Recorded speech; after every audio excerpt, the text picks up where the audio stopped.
él quería, que siempre adquiría lo mejor, lo más fresco y a buen precio. En cada puerto se surtía de más cerveza el barco y los enfriadores nunca estuvieron vacíos. No sé por qué, pero en cada puerto la ley obliga a tener en la tripulación a un pescador del país donde se pesca, y bueno, subían y bajaban panameños, nicaragüenses, ticos, colombianos, venezolanos, chilenos, peruanos, argentinos, paraguayos, uruguayos, en fin, de todo un poco, pero la algarabía iba en aumento cuando se sabía que había que bajar las redes para la pesca, aunque estas esperas se prolongaban por horas y horas sin ningún resultado favorable, sobre todo para el capitán. El siguiente puerto de nuestro camino fue Maracaibo, con los maracuchos en Venezuela, una tierra hermosa, con un clima agradable, de comida exquisita y, dicho sea de paso, de mujeres muy bellas. Una vez más bajamos al mercado a surtirnos de víveres y de cerveza, claro está. Las noches en alta mar sirven para la reflexión y el deleite de ver esa inmensidad que no tiene fin, aunque parezca un telón interpuesto entre el cielo y la tierra.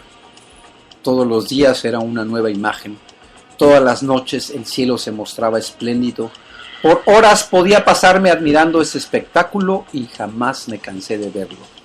El viaje continuaba y los puertos se sucedían y las compras igual. Aprendí que no hay ningún pescado que no sirva para hacer alimento. Aprendí que una red puede traer más que peces. Aprendí que los hombres de mar son rudos, pero en el fondo es gente noble y sincera, y cuando estos te dan la mano es de corazón. Yo estaba en la cocina ayudando al cocinero en los artilugios de la comida, y vaya que el tipo manejaba muy bien su concierto de alimentos, y es que de verdad era una sinfonía verlo entrar en acción, y sobre todo que no seguía un protocolo ni de medidas, ni de aderezos, ni tampoco de presentaciones, pero siempre lo que salía de sus hornillas era un verdadero manjar. Así las cosas, el siguiente puerto en nuestra trayectoria fue en Arrecife, en Brasil, después a Paysandú en Uruguay y también en Mar del Plata en Argentina. Y cada llegada a puerto era una verdadera gozada, una verdadera alegría, ya que a estas alturas el cocinero ya me había hecho su ayudante oficial, y es que entre pesca y pesca, que la mayoría de las veces era fallida, me regalaban los peces ahí obtenidos, a excepción del tiburón, ya que las aletas se les cortan y se guardan en el congelador para después ser vendidas en restaurantes, particularmente de comida china, para preparar la rica y suculenta sopa de aleta de tiburón. De ahí en fuera todo lo que se traía en la red y que era comestible, claro, me lo pasaban a mí. Y sí que hay peces con un aspecto pues no muy agradable, pero que hacen unos caldos y unas sopas de verdadero deleite. Créanmelo, muy rico.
Igualmente, Julio, un abrazo, muchísimas gracias por estarme sintonizando esta noche. Vaya, un abrazo sincero, como siempre, a ti y a toda tu familia.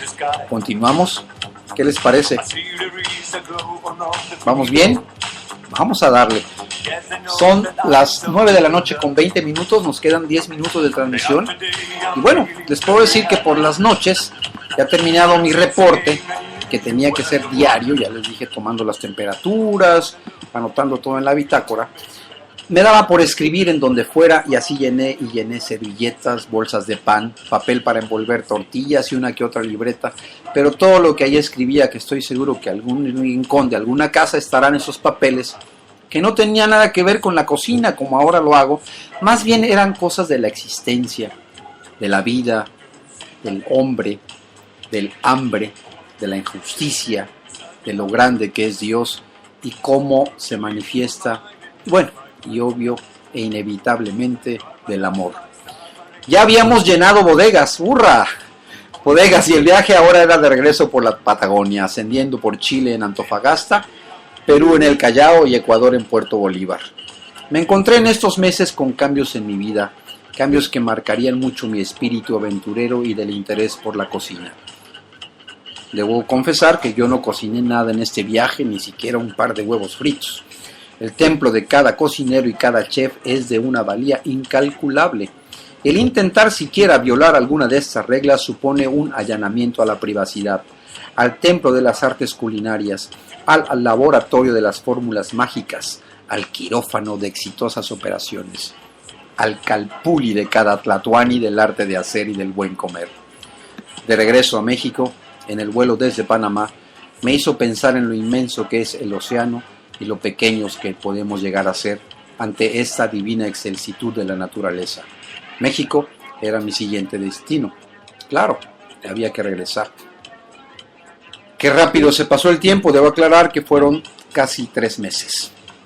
Es difícil escribir en estas páginas tantos recuerdos, más de una lágrima me han arrancado estas letras, pero créanme, muchísimas más sonrisas. Los tiempos van, los tiempos nuevos vienen, nuevos aires, nuevas cosas, siempre dispuesto a descubrir. Por azares del destino aquel que alguna vez vi reflejado en las estrellas y por trabajo también estuve en algunos lugares que jamás habría imaginado siquiera. Hasta este punto de mi vida ya te habrás dado cuenta que tengo un placer casi inexplicable por viajar y por comer.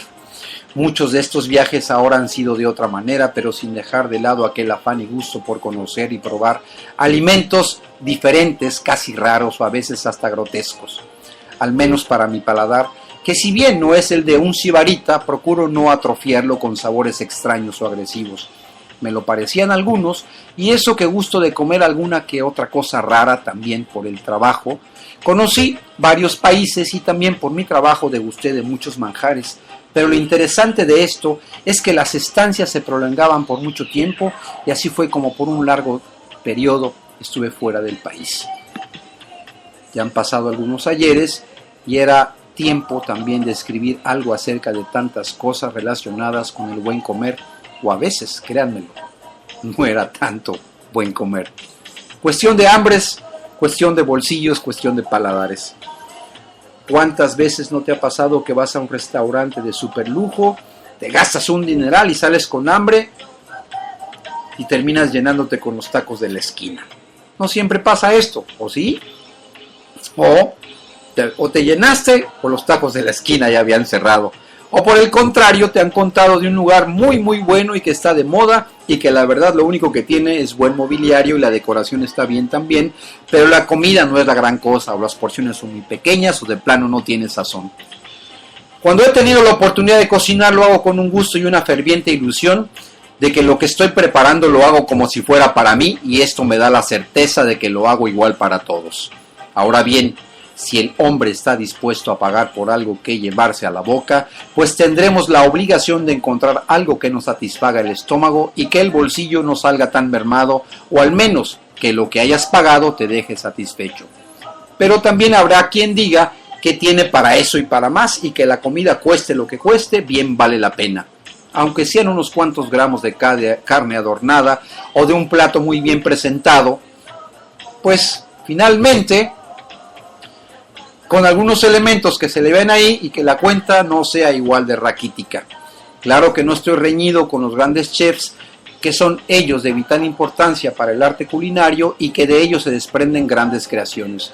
Pero comer es comer y el gusto por comer es único y debe ser bienvenido siempre. De ahí que las creaciones de la cocina, sea cuales fueren, son eso, creaciones y no recetas copiadas ni seguidas al pie de la letra. Cada quien debería ponerle su toque, su sabor, lo que se conoce como sazón. Cuando has aprendido a hacer una sopa o un arroz, te riges por lo que tienes para hacerlo, pero ¿qué pasa cuando no cuentas con esos elementos? ¿Ya no hiciste comer? Pues bien, A veces no sabes lo que es el jengibre o los palmitos. ¿Y qué haces? ¿Ya no preparaste esa receta que has estado consiguiendo durante meses con tu comadre? Así pues, ya recorrí algunos kilómetros y algunas cosas han tenido que cambiar. Algunas han tenido que pasar. ¿Por qué? Porque había que poner en práctica lo que se había aprendido. En algunas tierras muy lejanas, para mí hacer de comer, o para algunos amigos o compañeros de trabajo en latitudes alejadas y extrañas, pero cuando se lleva el talento o el sazón o las ganas, la imaginación no tiene límites para hacer algo con sabor a México, o al menos o a lo que he comido en mi país y que en más de una vez extrañé probar, y que no había otra cosa más que conformarse con lo que había, y jamás me sometí a la idea de estar en la mesa comiendo una machaca con huevos sin tortillas, por ejemplo, o unos huevos a la mexicana hechos con pimiento morrón, porque no había chile serrano. La verdad es que no sabe igual comerse un taco de pollo en adobo con un pan blanco de bolsita, ¿o sí? Jamás habrá igual, creo yo, no sé, o te atreverías, tampoco lo sé, o comer un taco de sesos, o lo peor aún, que vayas a un lugar de un país exótico y que te sientes en una mesa y en la mesa encuentres un hoyo y que de repente salga una tapa y de la tapa, híjole, salga sesos de mono. Pues sí, a comer sesos de mono del pobre mico. Creo que eso fue en Camboya, no recuerdo. O además que si no tengas cubiertos para comer, tengas que usar tus propios dedos, como en algunos países árabes se acostumbra. Esto todavía no es tan malo. No vayamos tan lejos. Aquí hay algunas costumbres en México en que nos parecen bárbaras, como comerse los ojos, la lengua, el labio de la res, pero sin ofender a nadie, qué rico sabe.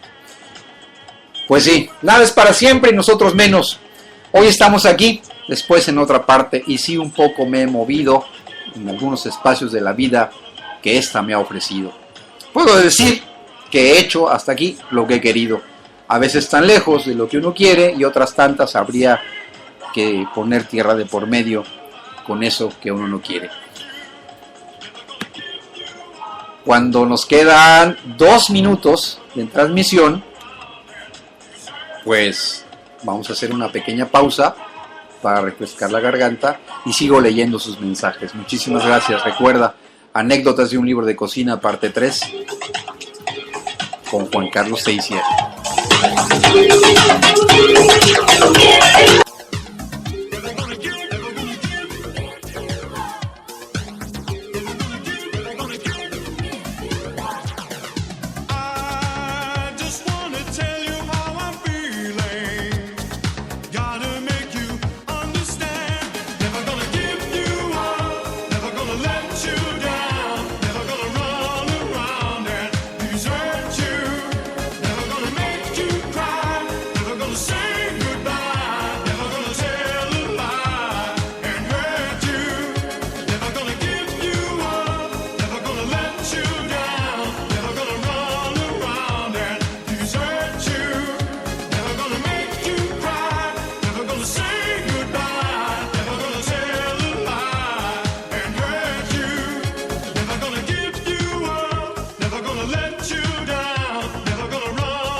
Casi las 9:30, 59 segundos de programa para terminar ya.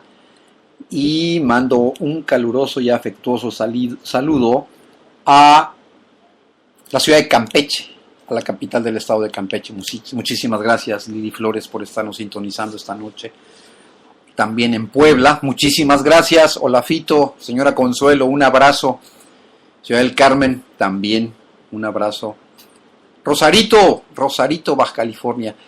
Bueno, pues nos despedimos esta noche. Muchísimas gracias. Recuerda que vamos a continuar con anécdotas de un libro de cocina. Vamos a la mitad ya, no se me aburran. Espero que no sea así. Muchísimas gracias, México, Distrito Federal. Muchísimas gracias, Tepic. Su amigo, servidor, Juan Carlos Teisier, los espera en la próxima emisión. aquí en Spreaker.com. Muchísimas gracias, un abrazo fuerte.